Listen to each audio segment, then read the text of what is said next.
Les sujets du jour de la revue fiduciaire. Premier sujet de notre JT. Taxe sur les bureaux. La région Île-de-France et 3 départements du sud de la France soumettent à une taxe spécifique les propriétaires de locaux de bureaux, les locaux à usage commercial ou de stockage et les surfaces de stationnement.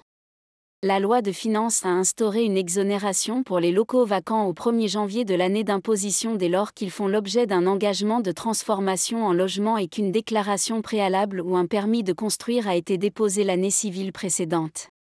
Les travaux doivent être achevés dans les 4 ans de la délivrance de l'autorisation d'urbanisme. Cette exonération s'applique aux autorisations délivrées à partir du 1er janvier 2025.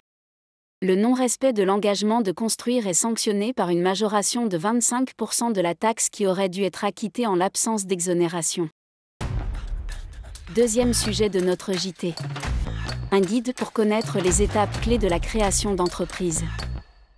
La Direction générale des entreprises, DGE, en partenariat avec la Direction de l'information légale et administrative, DILA, participe actuellement à la création d'un kit de démarrage pour les entrepreneurs.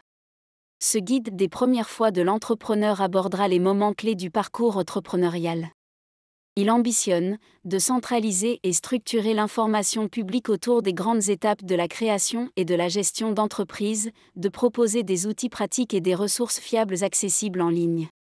Afin que ce futur document réponde au plus près aux besoins des utilisateurs, la DGE et entreprendre.service-public.fr ont mis en ligne un questionnaire destiné à recueillir les attentes et éventuelles suggestions des personnes intéressées. 3 minutes suffisent pour y répondre. Il est possible d'accéder au questionnaire via le lien suivant, www.galileo.finance.gouv.fr. Troisième sujet de notre JT. Entreprises touchées par les intempéries.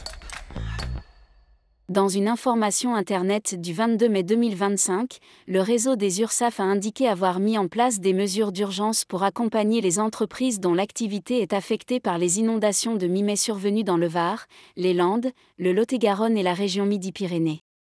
Il indique qu'il fera preuve de compréhension en cas de retard de déclaration si l'employeur est dans l'impossibilité temporaire de réaliser ses déclarations du fait des inondations.